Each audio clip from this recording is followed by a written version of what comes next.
keynote speaker this morning was Dr. Bollen, who discussed the power systems. And first of all, I'd like to ask you what you think of the conference IEEE in Berlin. Well, frankly speaking, I've only been at the conference this morning, but what I saw, it got quite a good impression, and it's quite a wide area, but it's not my area, which basically says more about me than about you. In fact, my wife was quite interested in the subject. There's quite a lot of interesting things, and it was different than what I thought about with consumer electronics, and it really caught my attention. I found your presentation very interesting. Why don't you tell us a little bit about what you talked about? Well, actually, in short, the presentation was about what happens when you connect equipment to the grid. And then we talk about low voltage equipment that you have at home, like radios, televisions, computers, lamps, which could actually be damaged by the grid. The voltage could damage the equipment, but most of the time it doesn't damage it, it simply doesn't function the way it should be. And that's what the last part of the presentation was about. But the other part of the presentation was about how does the equipment adversely impact the grid. It basically pollutes down the grid, and that the grid operator is not very happy. So it's really this, what we call interaction between the grid and equipment, where the grid obviously is strong enough to impact one device, but one device is not strong enough to impact the grid. So you need thousands or millions of them, which there are thousands or millions of them, that all behave the same. And that could really be adversely for the grid, which then makes other customers less happy. And in the end, what you want is something that we call compatibility. Is the grid similar in these respects throughout the world, or is this unique to Europe?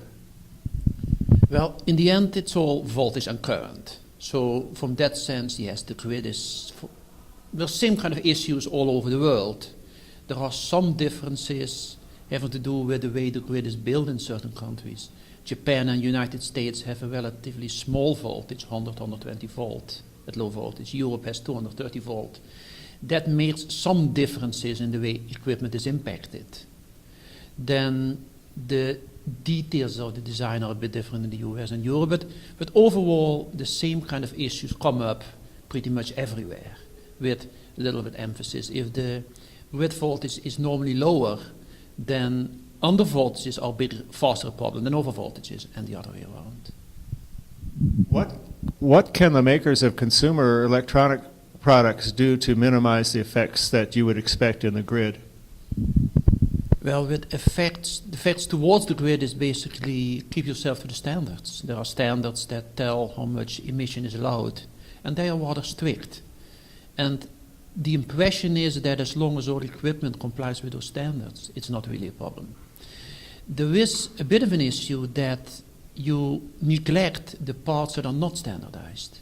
We found the last few years that new types of disturbance appear at the terminals of equipment and in the grid that are growing, but in areas that are not standardized.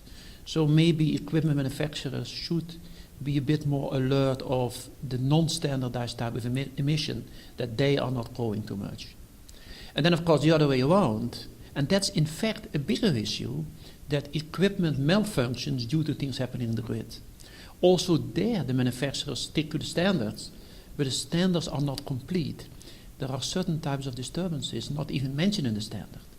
And if you would only be able to, for your equipment to comply with disturbances described in the standard, it will still quite often malfunction.